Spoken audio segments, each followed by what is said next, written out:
Well, hi there, folks. Welcome to the program. This, of course, is Stinchfield, the podcast. I don't know if you saw this story yet about this Ukrainian refugee, a beautiful young woman. I think she was 23 years old, riding the transit in Charlotte, North Carolina, when a deranged homeless man, a guy that was out for 14 separate crimes, a career criminal, they refused to put behind bars, and this is what happens.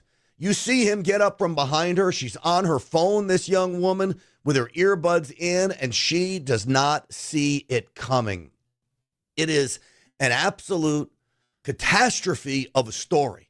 Now, you can see him where he pulls out the knife here, and she is unaware of it all. You need to be aware of your surroundings. So we've got the crime that is so troublesome, but we also have the reaction to the crime. So the media is refusing to cover this. The Washington Post, nowhere to be found. The New York Times, nowhere to be found. Associated Press, nowhere to be found. CNN, nowhere to be found. Now, today, maybe it'll start to get some coverage only because conservatives have been pushing this. But look at this guy after he commits the crime. He's dripping blood throughout the train. People don't even realize what happened here. And the media doesn't cover it. Why? Because it's a black man who killed a white woman. If you had a white man who killed a black woman, this would be national news, nonstop, wall-to-wall coverage. It is selective coverage. This is the media bias. It is the lies by omission. It doesn't fit their narrative, so they're not going to cover the story. They want the killer wearing a red Make America Great Again hat, not wearing a hoodie with his pants falling down, with a knife in his pocket to kill a beautiful, young, blonde, white woman. I'm sorry, folks. It is absolutely disgusting. All right, before we get into this, and we will get into this story, I want to tell you about my friends over at thecryptocode.com/Grant. Finally, this is a trading bot, folks, that will help you trade the crypto markets, and you don't have to risk a lot. This is the great thing about this. This is about two things: giving you an education on how to trade the crypto markets, and I've spoken to these guys now. I've gotten to know them, and it's also about the bot. The bot just plugs in, and it is super easy, and you let it run, and it'll make you $20 here, $30 there, $15 here, $15 there. Now, we're not going to guarantee any profits. The FTC mandates that I tell you that. But it's pretty amazing to hear the stories of simple, headache-free profits. Thecryptocode.com/Grant. So you've now heard about what it will do for you. I want to give you an inside look into the process. There's a video on this website. Go sign up to watch the video, thecryptocode.com/Grant.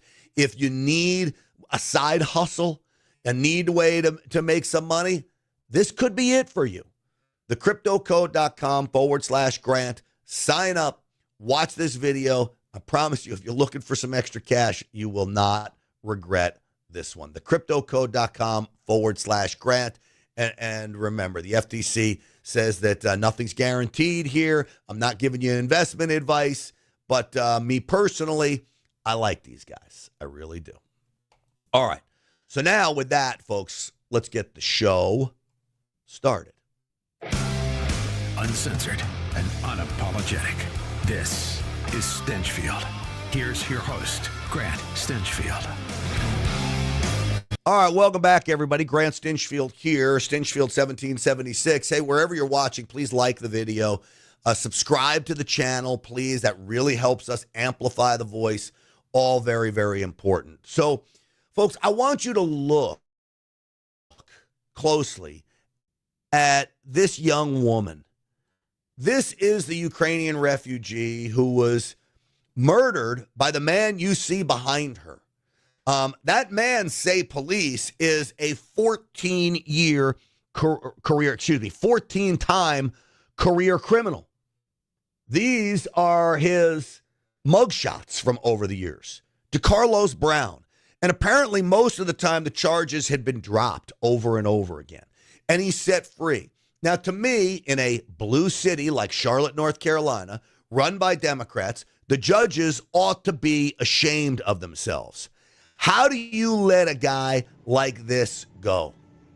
How do you let a guy like this out on the streets? Of course, there's no cash bail policies, which means once you're arrested, they let you out. No big deal. It's disgusting to me that this is what they do.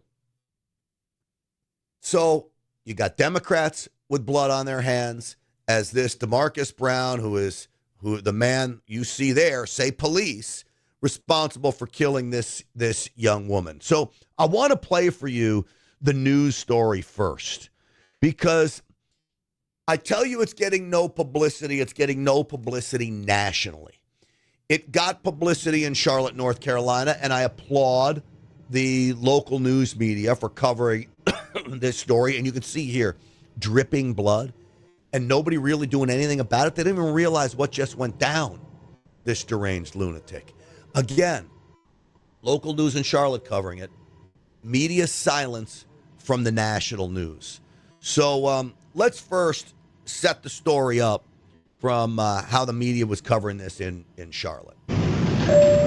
It's 9:46 p.m. You'll notice right away, this looks like any other ride aboard the light rail. People are doing what they do these days, keeping to themselves, scrolling on their phones as they ride along. The man accused in the killing, DeCarlos Brown, is in the red hoodies on the right side of your screen. He appears to be maybe a little emotional, perhaps a little agitated, but nothing disruptive. There's nothing that gets anyone's attention. About 30 seconds later, Irina Zarutska boards. She's wearing a hat and a t-shirt from a pizzeria, and she sits in the row in front of Brown. She has earbuds in and is looking at her phone. She too's just minding her own business. They ride along for around 4 minutes with nothing unusual happening. Then around 9:50 p.m., Brown reaches into a pocket. We've zoomed in on it here. He pulls out a pocket knife. No one notices a thing. Seconds later, he would stand up, and from behind, unprovoked, as we stop the video, he would stab the young woman several times. All right, before we get back to that story, the mayor of Charlotte is now blaming people like me for sharing this video and putting it out, even though it's her police chief that released the video.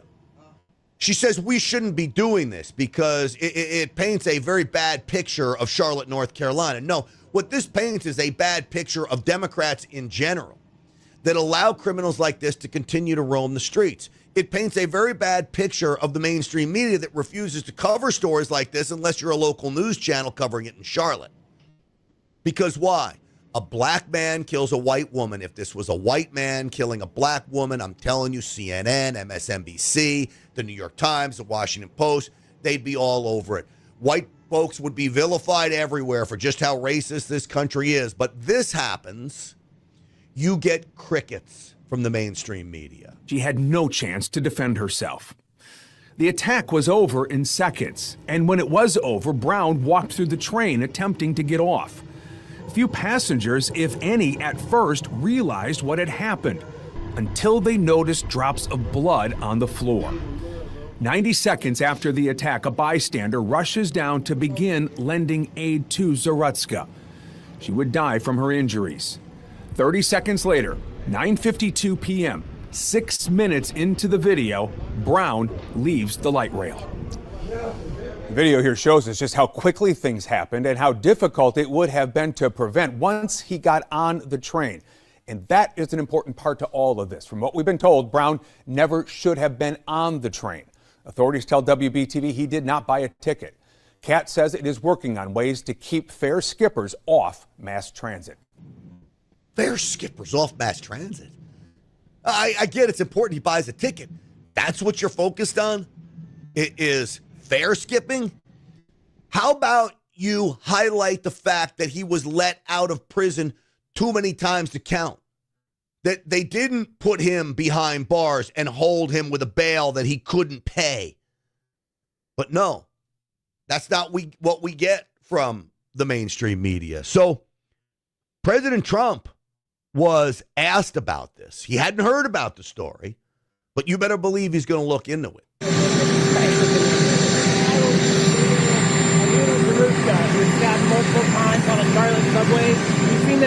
stolen. Do you have any reaction to it? Yeah, and where was the subway was where? She was in Charlotte on a light train. She was stabbed multiple times by a... Horrible. No, I haven't heard. Okay. When did this happen? It happened in August, but the video just came out. I see, yeah. I see the video. I'll know all about it by tomorrow morning. Thank you. And you better believe it, President Trump will. I promise you, the first thing he did when he got on the plane is says, hey, what is this guy talking about this woman? I want to see this video. And President Trump will now highlight this case, so the mainstream media has to cover it. You mark my words on this. Because President Trump cares about American citizens. So what we have is a situation where this young woman, the prime of her life, is killed by a deranged lunatic who never should have been on the street. And so the mainstream media wants to cover this up, not only because the perpetrator is black, but also because it highlights the flaws of Democrat policies. Democrat policies that get people killed. And it's not just me saying this. This conservative influencer puts it very well here. A Ukrainian woman was murdered by a homeless man, but some media isn't reporting it. And it's a pattern of being silent when the killer is black and the victim is white, and loud when it's the opposite.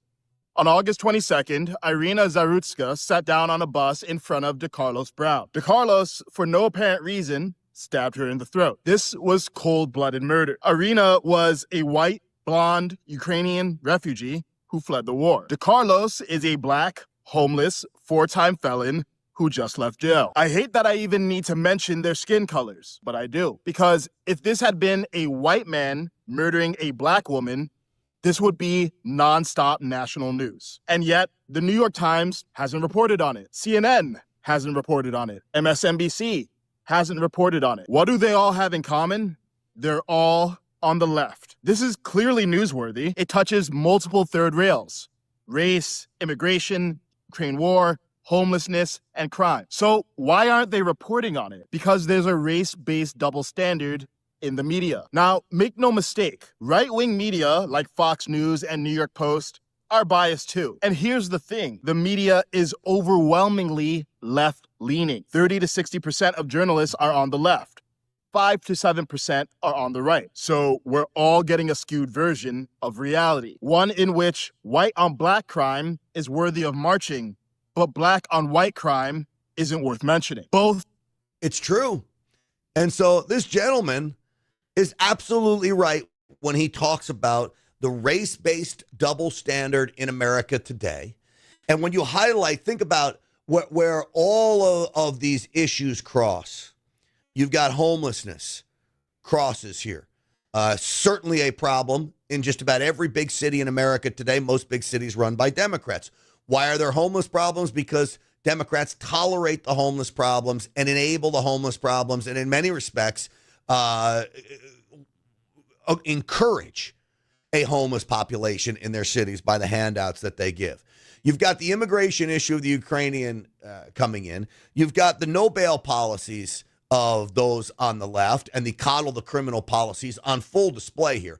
4-time felon, as I mentioned, arrested 14 times, not behind bars. This guy clearly is a danger to society. Well,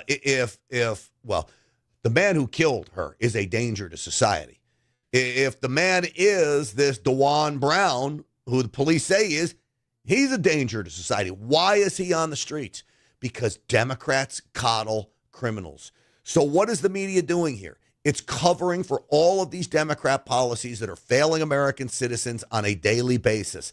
They want to hammer Republicans because they're losing to us on policy issues, and they're desperate for us to be guilty of something heinous.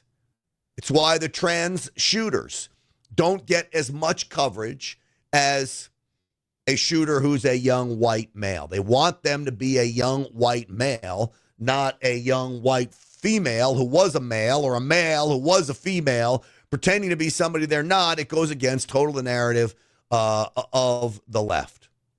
So we'll never get the straight scoop, and that's a shame. So I will say this, may God rest that young lady's soul, Irina Zarutska. She did not need to die at the hands of this animal. And that, folks, is an absolute fact. Hey, let me tell you about my friends over at Patriot Mobile. PatriotMobile.com is where you should go to get great cell phone service from a company that believes in the things that you and I believe in. So Patriot Mobile is about freedom. It's about defending free speech. It is about your gun rights. We're going to talk about that here in just a minute. Patriot Mobile, when I talk about a parallel economy and the reason why we should be giving our money and where we spend our money says a lot about where we want the country to go. Patriot Mobile falls right into the category of a parallel economy and a company that you want to spend money with. Not only that, performance guarantee is fabulous. You pick what network you want to be on. They have access to the 3 big networks. So, and you can switch between the networks if you're not happy with your service. You can't do that with the other cell phone companies. They'll make you a deal to switch. Right now, you'll get a free month service if you use the promo code GRANT and tell them I told you to call them. PatriotMobile.com/Grant. 972-PATRIOT, 972-PATRIOT. Don't wait anymore. Make the switch today. I promise you, you will not regret it. So when we talk about left-wing lunacy, certainly Irina Zarutska's murder plays into that and shows you just how many areas the left acts like lunatics on and is getting people and good people, innocent people killed. We see it in Canada, and I worry what's going on in Europe and Canada is starting to infuse its way into America. Certainly in blue states it is. There was a horrible case of a gentleman who was at home.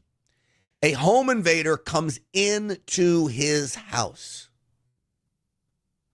This homeowner grabs a kitchen knife and stabs multiple times the home invader. The home invader rushed to the hospital. Do you know what police in Ontario did?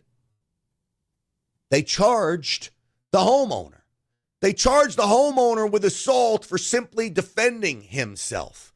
Now, I could see this happening in a city like California. And the police chief in this case comes out and says this, and this is rich, folks.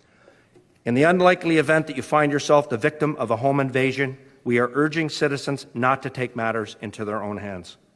While we don't want homeowners to feel powerless, we urge you to call 911 and do everything you can to keep yourself and loved ones safe until police arrive, and be the best witness possible. Be the best witness possible for what? Your own murder? Don't take matters into your own hands? Hey, Chief, listen to me. Somebody comes through the door of my house armed and looking to do damage and danger and commit violence on me or my family. They are going down before they get to me. And I'll call 911 after I have taken this guy out. Now, what I may say to my son, my 16-year-old boy, who's a big kid, by the way, I wouldn't want to tussle with him. But I may say to him, go lock yourself in your room, call 911 while dad handles the situation.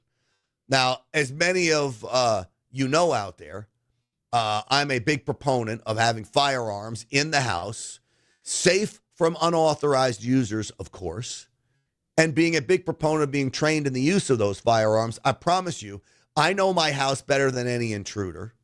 Any intruder comes in, that's going to be the last house they're coming into. How dare the cops charge the homeowner? And this police chief says, don't take matters into your own hands? In the unlikely event that you find yourself the victim of a home invasion, we are urging citizens not to take matters into their own hands. So he wants you to call police. Apparently, police got there in 4.5 minutes. Look, it's a pretty decent response time, I'll tell you. Do you know how long 4.5 minutes is when you're in a home with an intruder looking to do you and your family harm? Remember, a boxing round is only 3 minutes. And that feels like an attorney if you're watching a boxing match. You're alone for 4.5 minutes, 1.5 rounds? Huh. you better believe you better be ready to defend yourself and your family, because cops cannot get there soon enough unless they're right outside your door. So as you can imagine, people responded to these comments by this chief, and it wasn't great. And, you know, the police shouldn't be making rash decisions on whether to charge somebody or not. Early Monday around 3:20 in the morning, officers say a 44-year-old homeowner in his Lindsay apartment was awoken by an intruder, a 41-year-old man. There was an altercation. The intruder was rushed to hospital with serious life-threatening injuries, then airlifted to Toronto for care. Police charged the homeowner with aggravated assault and assault with a weapon. Straighten this out, because this is wrong. You should be able to take care of yourself if you can. Of course you should. So you see, even the people in Canada understand that, hey, self-defense is a big deal. Now, in Texas, we have a castle doctrine. Many states do. That castle doctrine actually extends into our cars, the cars being an extension of your home. We now have constitutional carry in Texas, which means if you're a law-abiding citizen and not a prohibited possessor of a firearm, you can carry that firearm in public. You don't need a permit to do it. These are great laws. But the castle doctrine says I can defend myself in my house with the force necessary to stop the threat, including deadly force. And I do not have a duty to retreat. Many states have a duty to retreat and are trying to pass laws that if someone comes into your house, what they want the homeowner to do is run out the back door. Now, that may be the best case of action in some cases. Every situation is different. So if you can get out alive, then do it. By all means. Someone comes into your house and you and your son or your wife are in the back kitchen and you can get out the door alive, then go for it. I have no qualms in that. I'd rather see you safe and alive than in a firefight to protect property if you could have gotten yourself out physically. I'd rather see that. But this isn't always possible. The way my house is set up, I'm not going to be able to get out the back door necessarily. Or if you're upstairs. So every situation is different. But the police should not be making blatant statements saying, oh, don't take matters in your own hands, call 911.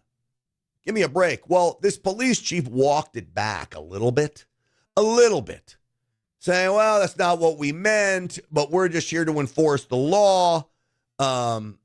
Here he is, the police chief, again, talking about the laws. Premier can make his own statement and his... And let's do this first. This is the premier, this Ford. He's been a real strange character, this guy. This guy goes after Trump, but while he was running for office, said he was super pro-Trump, said he was a conservative Republican. But I don't know. But here, in this case, he's right. Innocent man got his doors kicked in the middle of the night. 4 people went in there. His 3 kids are there. His wife had a gun to one of the kids. He went to go protect them. And these scumbags shot him right in front of his kids. Shot him dead twice. Just imagine, what the trauma these kids are going to go through for the rest of their lives. This is where society's gone, folks. They're defending themselves now. If you have a gun and you're a hunter and someone's coming into your house to kill your family, they're gonna defend their family, and they should be exempt. Go to root cause. It's not them coming into the house. It's ridiculous. You know something? I have a saying for the folks that are defending their homes. I'd rather be judged by 12 than carried by 6. And unfortunately, my friend Aleem is going to be carried by 6 because he's trying to defend his family. It's a disaster right now in the justice system, and I'm going to be all over the federal government. All right, so he's going to be all over the federal government to change what's going on. That's basically the governor of the province where this happened. Now, I'd rather be judged by 12 than carried out by 6, no matter what, but you shouldn't have to be judged by 12. This is open and shut. A guy comes into your house looking to do you harm. If you stab him, even to death, you're only doing what you could do. So again, I told you the police chief responded to the premier there. Own mind up about that. What I would say is, as a police service, we'll follow the laws as they're written. If the laws change, we'll change with the laws. But as it stands, we know the best defense for most people is to comply. As you've just heard, a number of safety recommendations will allow for those that are victimizing members in the community to leave and not harm anyone.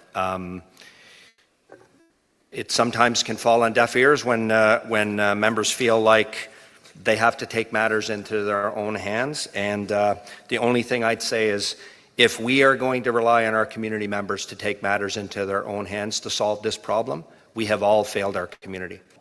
Well, he's talking about the problem of home invasions. But how about, yes, you did fail your community.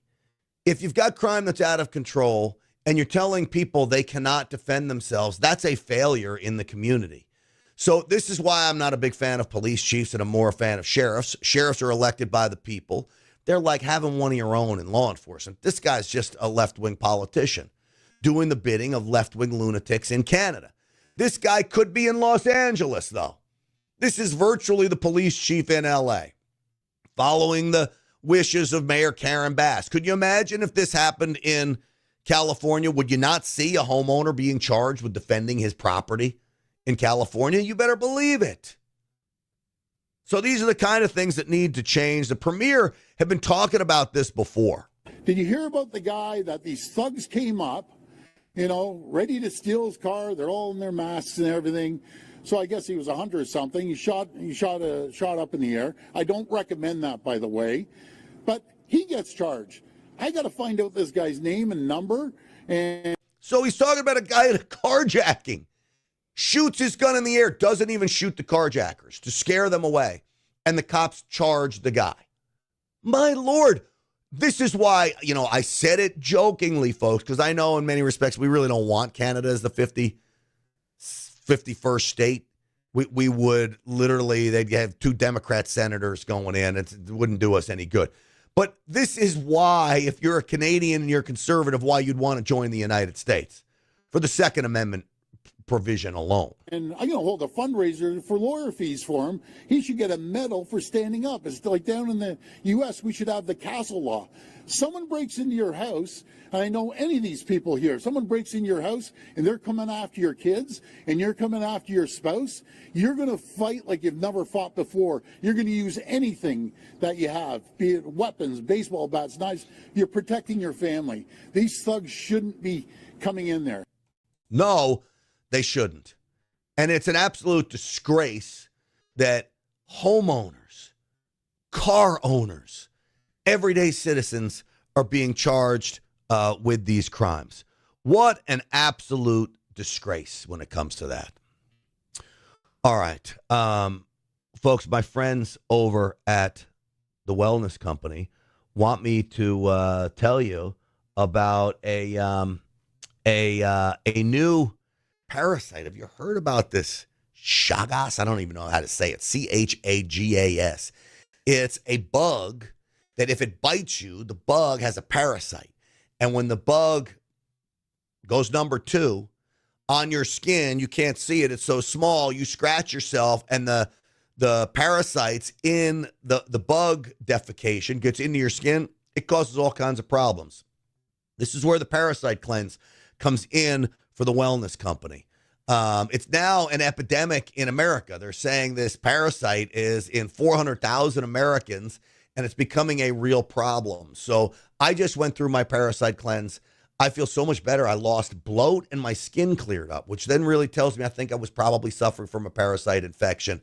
The mebendazole and ivermectin combination sold out 3 times. Back in stock for the Wellness Company, twc.health/Grant. Use the promo code GRANT. Even if it's just a preventative course of action here, do this. Then, of course, there are the medical kits, these medical prescription medication kits.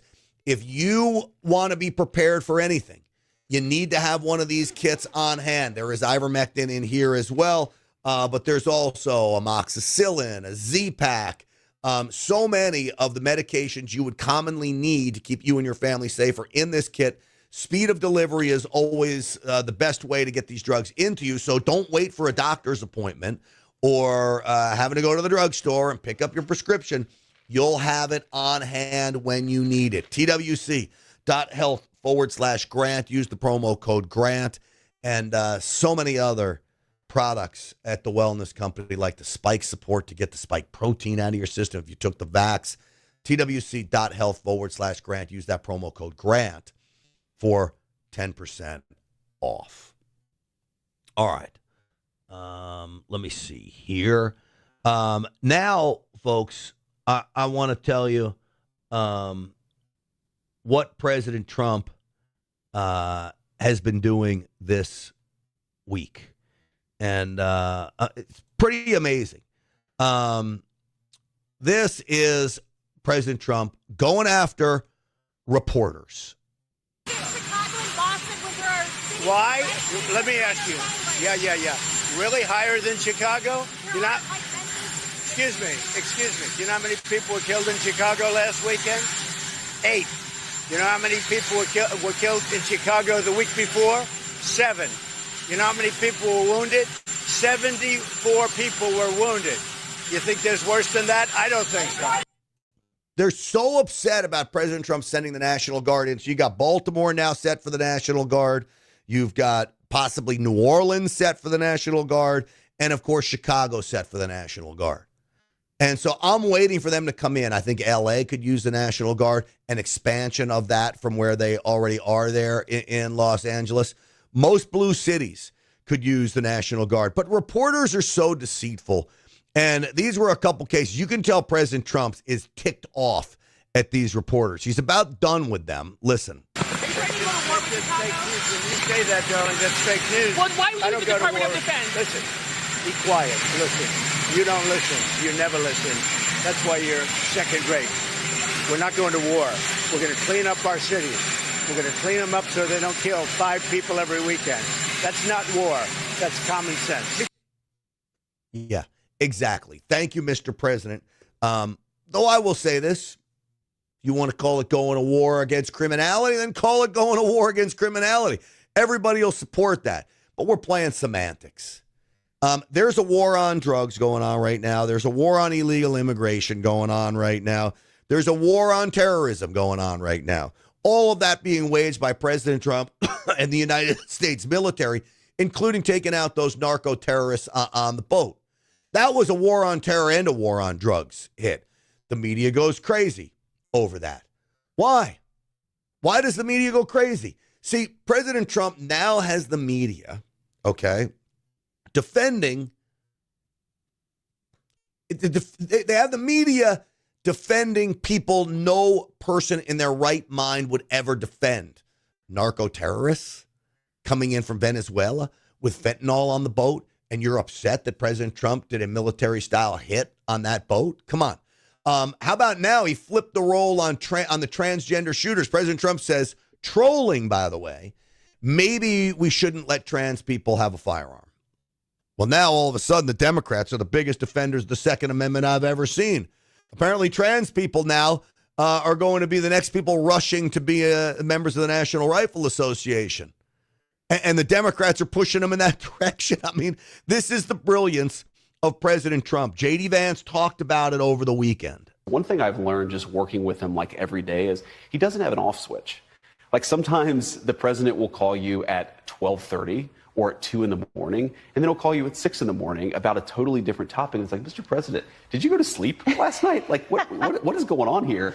And, you know, he says that's been one surprise. I think the second, I don't know if I'd call it a surprise, but certainly something that I've learned is a little bit related to what I said earlier. He really does empower his people to do things, right? And that's the vice president's the weirdest role in the government because the president's clearly defined, the cabinet secretaries are clearly defined, House and Senate members, the vice president is very much at the discretion of the president. Like, if the president wants to empower the vice president, then he can do that. If the president wants to, not talk to the vice president at all, he could do that. And what's made this so much fun is the president all the time is just saying, JD, you go and do this, or JD, you go and talk to these leaders about this particular issue, or, oh, you really care about this? No, you can do it. You don't have to have me looking over you all the time. And there is this trust, and you see it with the president, Secretary Rubio. You see it with the president, Susie Wiles, with Steve Witkoff, our special envoy, who's done such a good job. Is he's very willing to say, "This is what I want done. You go and do it. Report back, or ask me for help if you need it." But that ability to delegate and trust his people has been really amazing. That's why President Trump is such a great businessman as well. President Trump and I subscribe to a similar philosophy, him on obviously a much bigger level than me. But I am a firm believer that you hire good people and then you let those people do their job. And you only get involved with those people if they show you there's a moment where they can't do their job anymore. Or they show you there's a moment where they can't be trusted to do their job anymore. Not because they're acting nefarious, but just because for whatever reason they may be incompetent in being able to do it to the fullest extent that you want them to. Before you get to that point, if you have the utmost confidence in your employees, you step back, you sit back, and you admire how it unfolds. Now, when you think about President Trump's cabinet, these are the best of the best in their industries. They've come from the best of the best, the brightest of the brightest of the industries they came from.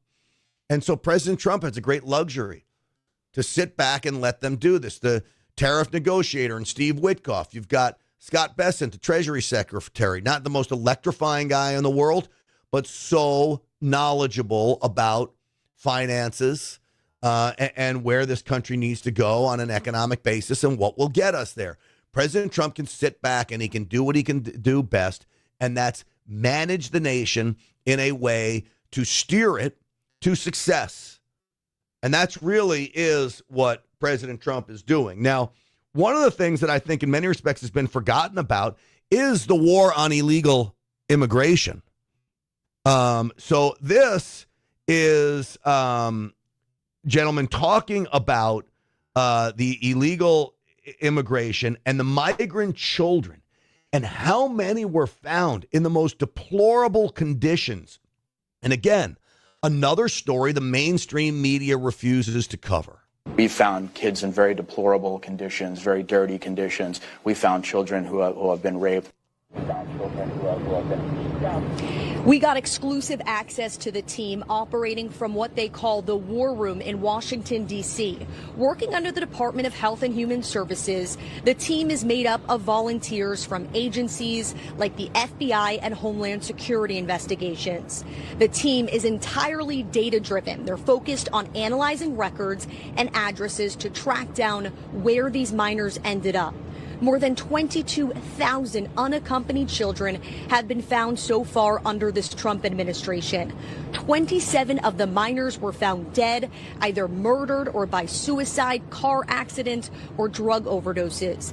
And more than 400 sponsors have been arrested. Are you hearing that? 27 kids dead. They were migrant children who I believe are victims of a crime, by the way. So I put the young kids in a different boat than I put the 16, 17, 18-year-olds getting to be the military-aged males, the gang member-style kids. But I'm talking about young kids that are trafficked here, whether it's for sex reasons or whether it's for illegal working conditions and slave labor. You've got these young children here. 400 sponsors arrested. 27 of these children are dead. Where is the mainstream media? Thank you, Fox News, for covering it. Real America's Voice will cover it. I'm sure One American News will cover it. Salem Media will cover it. But you're not getting this from CNN and MSNBC. But we're talking about debt bondage, where children are being made to work off debt, trafficking debt. We're talking about children that were brought into situations and then treated like sexual slaves. In early 2021, record number of children began crossing the border. According to HHS, between 2021 to 2024, more than 470,000 unaccompanied children crossed into the United States. Records show that many of these children were released to sponsors under very lax vetting policies. That's the Biden administration. And the Biden administration ought to be ashamed of themselves. That's why I've said over and over again, the Biden administration was the most prolific sex and human trafficking operation in the world.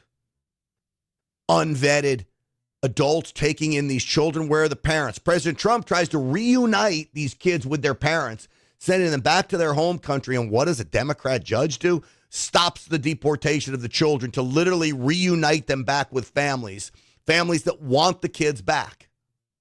And a Democrat judge stops them. This is what I mean by they do everything they possibly can to stop what is right from happening. But President Trump is battling back in a fabulous way. All right, real quick, a message about Energized Health. I got to do an interview with my buddy John Jubilee. All right, folks, I want to talk a little bit about getting back in shape, taking control of your life, and no one better to do that with than John Jubilee, the founder of Energized Health. John, it is so great to have you back on the program. Welcome, my friend. Well, thank you, Grant. Great to be here. All right, let me give you a story. I went to Mexico last week. I gained 3 pounds. I told you on Energized Health I lost 15 pounds in 2 weeks. I'd virtually kept it off. But here's the surprising thing to me. So I ate too much, and I did all the things you do on vacation. Do you know I dropped that 2 pounds in 3 pounds in less than 2 days once I started returning to all the things you guys taught me? Is that typical to bounce back that fast? Is that what intercellular hydration is about at Energized Health? It absolutely is, Grant. Very normal for an Energized Health client because you reset your metabolism and your hypothalamus back to like when you're 17 years old. And so, think about all of us back when we were in high school. We went to a big pizza party or a big birthday party or cookout. We ate 2 or 3 cheeseburgers, all the potato chips and dip and all the desserts that they had going on there. And guess what? And we always just lost it because we had a super healthy, high functioning metabolism.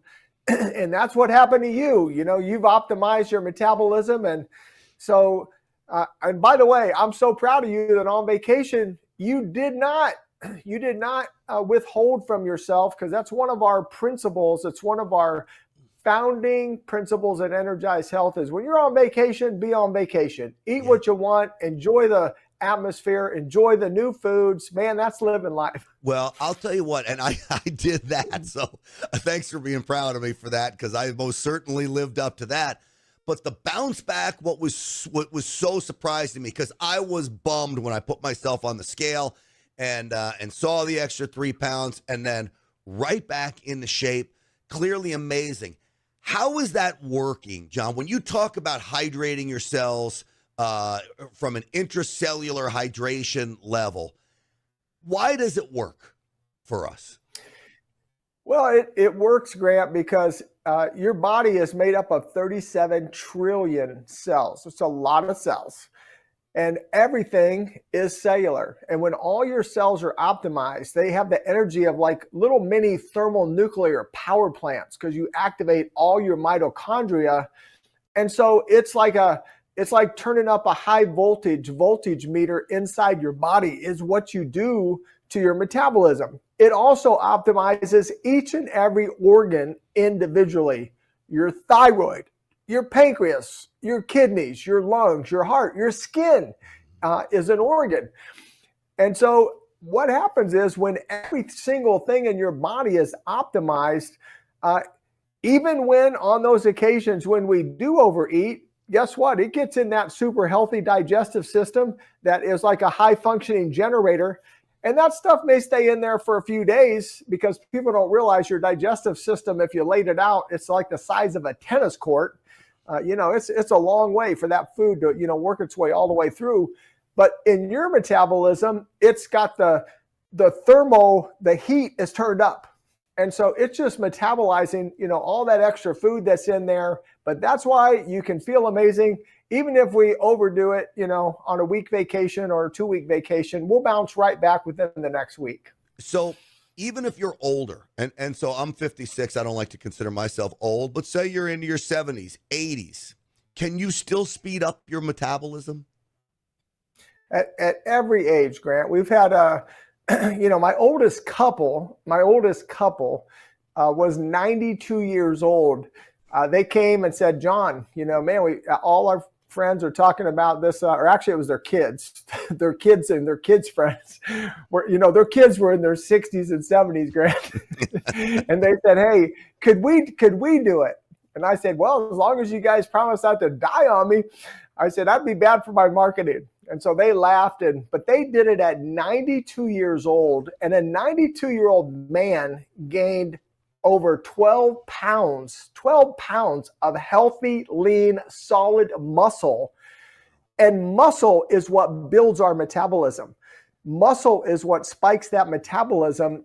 5 pounds of muscle will eat about 30 to 50 pounds of fat every year for free, Grant, if we just sat on the couch. So everyone can build their metabolism at any time, at any age, because everyone can still build lean muscle. All right. Why don't you tell people the process of how to get in touch with you guys, what the process is to sign up? Super easy. I know energizedhealth.com, but real quick, just tell people what the best way is to get in touch with you all. Yeah, so look, I just encourage everybody. Look, you guys know Grant and love him and trust him, and you should trust him. He's a trusted source. He's a real guy. But for yourself, go ahead and do a little bit of research to build your faith. Go look on the Better Business Bureau. Go look on Trustpilot. Look on Google, Facebook reviews. Look what happened to real people just like you. So just do a little research like a detective. And then go on our website, Energize Health, watch our masterclass there. It's my wife and I. You love my wife. My wife is so fun. She can make science entertaining. And then just book a free consultation call. We have no salespeople, so you don't have to worry about anyone trying to sell you anything. We have no salespeople in our company, but we will give you a breakthrough call with one of our health experts, and they'll walk through with you what's going on in your life, and can Energize Health be your turning point to help you get your life turned around, for you to have your best health and your best energy. Well, it most certainly worked for me. As I mentioned, I lost a lot of weight and I gained muscle mass. My testosterone went in the right directions. My blood pressure went down. All of the things that were supposed to go in the certain directions were going in the right directions because of Energized Health, and I'm so grateful to you for that. EnergizedHealth.com is the website, EnergizedHealth.com. John Jubilee, as always, thank you, my friend. Thank you, brother. Good for him. And he's been great here on the radio. A lot of times you take TV people and you try to make them radio people, and it does not work. Scott Jennings. What are you saying? What do you say? No, you were a radio person, though, too. You're like, I was a TV person long before. I was 20 years in television before I became a radio But you're able to do both. You're bi. Thank you. Talented. I'm bi media actual. I said bi talented. Or you're fluid. We could say that. Oh, geez. But it's not always easy, let me tell you, to make a TV person, a radio person. Scott Jennings is great. He's great. I love listening to his show. All right, Dan, yes, standing by. The reason we played that song coming in is because we had a bit of a disagreement in the studio. If your pilot, before you got on an airplane, you saw him clearly drunk, would you still get on the plane? And I said, why not? Yeah. If you saw him drunk? Yes. He's not going to be stupid enough to be drunk. No, I don't think it would ever happen. I think it's a silly. I mean, I don't know. It's supposedly. Remember the movie? What was the movie with Denzel Washington? The Flight, I believe. Yeah. All I'm saying is if you have a cocktail or two, there's autopilot. I mean, it's like driving a Waymo. What the heck? Now, this got brought up because Radar and I He's disagreed really a on this. placeholder. He's sitting there to talk to air traffic controllers. Tell that to what's his name? What was Miracle on the Hudson guy? Sully. He was great. Sully. You know what I'm saying? The only time you need a pilot is if something's going wrong. And I want him to have all his wits about him. This actually happened a couple months ago, I believe. There was a pilot who was taken off the plane in handcuffs for a DUI. Essentially. That wasn't a DUI though, wasn't it? Like an abuse case or something? No, I think there was drunkenness. That's how it started because we were in here and I looked at the screen and it said like pilot arrested for DUI. I'm like, that's a headline you never want. And Radar's like, I wouldn't mind that. I feel like somebody got pulled off the plane for like sexual abuse. I'm pretty sure it had alcohol in the I don't know if it did or not. Well, why do you think I brought this up? I mean, a lot of people get pulled off planes for a lot of stuff. I'm pretty sure it was. I'll look into this. That would be so embarrassing, by the way. I would not like that. I wouldn't like it. To be pulled off the plane? No, I wouldn't. And you know what? I think if I did get pulled off, I'd probably just go into white woman mode and go, what are you doing? Stop! You know how the crazy Karens get nuts? Maybe I would just have to turn into her. Yeah, the Morning Answer Studio update. NBC News, August 15th. Video shows Southwest pilot taking sobriety tests on jet before DUI. And it's Southwest, too, man. Like, give me a luxury liner. Well, Southwest is becoming not quite the same. It's not Frontier. No, it's better. It's better than Frontier. It's better than, what's the one that is just like, I feel like. Value Jet. I want to say this, but I want to say allegedly. I just feel like there's cockroaches scurrying around on board Spirit Airlines. Well, Spirit uses, and this is they use screen doors to save money. So they don't have to pay for air conditioning. Right. They're like, just batten down the hatches, Mabel. Then you take off, and that's it. Hi, Radar. Hi, would you rather have a pilot who's drunk or a pilot who's Joe Biden? A pilot who's drunk. I would not want Joe Biden as a pilot. He certainly couldn't command the cockpit we call the Oval Office. How is he going to command the cockpit of a... Joe Biden 20 years ago, I think, could probably fly a plane. Joe Biden 20 minutes ago, no. And in fact, it's so crazy to me because obviously we all age, right? You see, except for Grant and I. But you see pictures of like other people besides us, and you're like, oh, they're getting older, right? Have you seen the pictures of us 4 years ago? It doesn't look like us. It looks I look the same. It doesn't even look close I want to tell us. you something. What now? Yeah. I was on anti-gen duty this weekend. Yeah. And I took my little youngster, my little niece, even though she's a cousin, we're like nieces because I'm very close with her mom. And so I took Gia to her very first of the season softball game. First time she actually hit off of a real pitcher, by the way, not a tee, and she nailed it, my girl. All right. She did a good job. Okay. Anyway, I was looking around at some of the other moms thinking, okay, like, could I pull this off? I looked younger than all of those ladies. I have to tell you. And I don't think highly of myself, so this is not like a arrogant brag, because I'm hard on myself. But I looked around and I'm like, these ladies, a little worse for the wear. They get a little raggedy. I'll tell you, that's what that Chardonnay does to a happy homemaker. I'm drenched in the Chardonnay sometimes. I don't know what it is. I think it's the kids that age. Maybe it's the kids that do it to you. I don't know. My very special lady friend looks like she's 30. And she looks she's great not, too. And she has 3 kids. You'd never freaking know it. And I'm not saying everyone. I mean, believe me, there were a couple of moms there I'm like, dang, okay, go girl. But there were a few where I'm like, hey, I fit right into this crowd. It's fine. All right, so 855-785-8255. We should probably get to work here. So you're making fun. I'm glad. I really have worn off on you now. Now you're making fun of old baggy housewives. I am not. I didn't say that. Well, I just said that I was like intimidated. This is actually about my intimidation. I'm like, ooh, am I going to look like the old, woman holding on to her youth? No, I felt fine. Yeah, there you go. All right, 855-785-8255. And they were adorable and everything was cute. And I'm just kidding. I'm totally being funny. No, you're not. No, you're not. I mean, we're going to work on this. When you say something provocative, you stand by it, okay? From now on. President Trump, could he be a Jeffrey Epstein informant? Well, let's take a listen to Mike Johnson on CNN with Manu Raju. I just like saying that. Last night. He's not saying that what Epstein did is a hoax. It's a terrible, unspeakable evil. He believes that himself. When he first heard the rumor, he kicked him out of Mar-a-Lago. He was an FBI informant to try to take this stuff down. The president knows and has great sympathy for the women who have suffered these unspeakable harms. It's detestable to him. He and I have spoken about this as recently as 24 hours ago. As recently as 24 hours ago. So President Trump was an informant? And we have more, by the way. Not just from Mike Johnson. But Dan the phone man, doing the excellent due diligence of the executive producer that he is, found that, what is this audio? This is from 2008 or 9, Dan? Oh, no, this is the the Epstein victim attorney at the press conference yesterday, mentioning in 2009 President Trump working with the FBI. Okay, Yeah. so let's take a listen to this.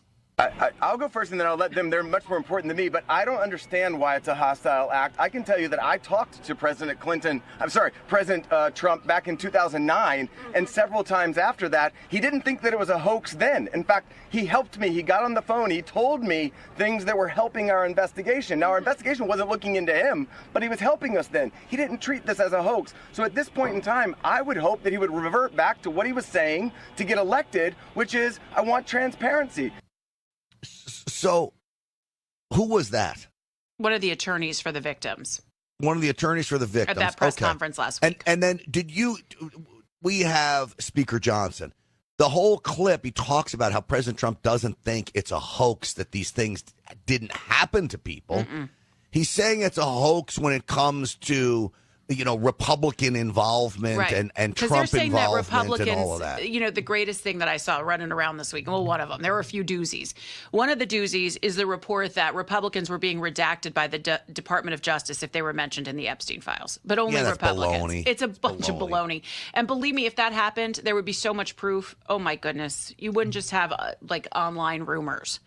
855-785-8255. Do we have the full clip of Speaker Johnson? Where he says it's not a hoax about, do we have that? Because it's important. We don't have that as of right now. The one going around on social media that I found real quick is just the 14 seconds, which happens sometimes. Is there longer clips and the ones that go out are just the 14? So I'll look for the longer one. All right. So also, that was Attorney Brad Edwards, by the way. All right, so we'll come back and have more of that. 855-785-8255. I want to tell you a couple of things. One, we just got an update from sales guy RJ, who does an amazing job. Really great for his clients and for all of us here at the Radio Ranch. He said that there was actually an arrest made where a pilot was pulled off the plane, one for sexual abuse or pornography. The other was for DUI. So there were actually two pilots pulled off the plane recently. Can you imagine being pulled off a plane for drunken pornography? Together. Brent. Together as a Now, is it illegal for the pilots to be watching pornography when it's on autopilot? Is that why they got arrested? They were watching pornography. I think it was more cockpit? about like a digital footprint. I think it was a little more intense. Oh. All right. Yeah. Because if it's on autopilot. Yeah. Not that I'm a fan of that, but But it happens. Brent in Los Angeles. Hi, Brent. Winning MAGA morning angels. Good morning, Brent. Yeah, I wanted to comment on the progressive multi-million-dollar Cloward Piven payouts for government pedophile employees that Democrats cultivate for positions of power in their degenerate democracy. It's a win-win-win for joyfully wicked Democrats who love to sexually abuse children and then get California to go bankrupt by easily settling with enormous payouts. California's Islamo-Marxist Democrats employ it as just another form of joyful economic jihad. You have a way with words, as we always say, Brent. I appreciate you. Nobody can really talk about jihad or pedophilia like Brent. Or the Communist Manifesto involved with that too. Yeah. Which is really 855. I dare you to top that. 855. There's no way. 785-8255. I don't think you can. No. All right, as we continue, a guy who tops it all, right?